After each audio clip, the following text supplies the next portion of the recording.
مرکز مطبوعات وزارت کارهای داخلی تاجیکستان از هلاکت دو نابالغ در دو صدمه روز 21 آگوست سال 2023 خبر داد. از جمله 21 آگوست سال 2023 تخمینا ساعت 2:00 دقیقه راننده ماشین تمغه خونبای عطیف عظیم خان سال تولدش 1992 ساکن شهر خوجند هنگام حرکت در راه ماشینگرد خوجند دوشنبه چنوق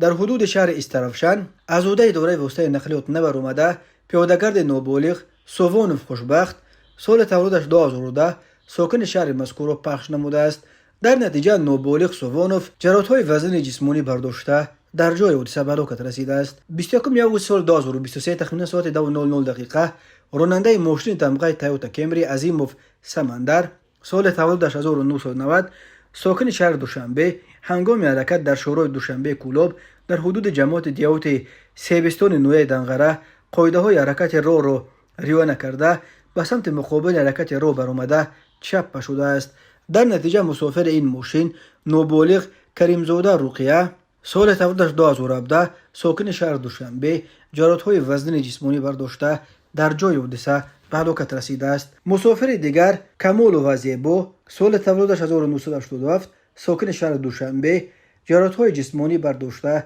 در بیمارخانه بستری گردیده است.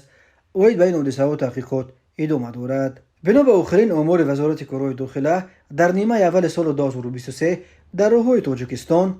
در 492 صدمه 193 نفر به هلاکت رسیده 514 نفر دیگر جراحت برداشتند. به شعبه وزارت کارهای داخلی یک در نویه فردوسی با عریضه زن 33 ساله ساکن نویه تیمور ملیک مراجعت نموده است که ماه ایون سال 2021 در کوچه فردوسی پایتخت مرد 40 ساله ساکن شهر دوشنبه با روی فریب به باوریش در آمده از او 50,000 سومانی گرفته وعده داده است که بر عوضش در حدود شهر دوشنبه یک نقطه سودا را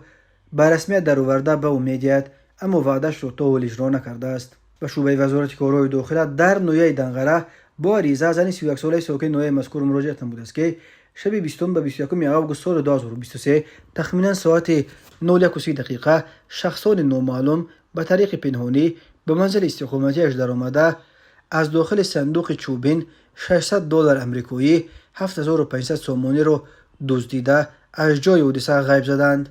در نتیجه گذراندن چاره‌بینی اپراتیوی جستجویی از جانب کارمندان میلیسیا نابالغ 17 ساله ساکن امین نویه که پیش با ماده 244 کودکس جنایتی جمهوری تاجیکستان سود شده است با گمان صادر نمودن جنایت دزدی دستگیر کرده شد.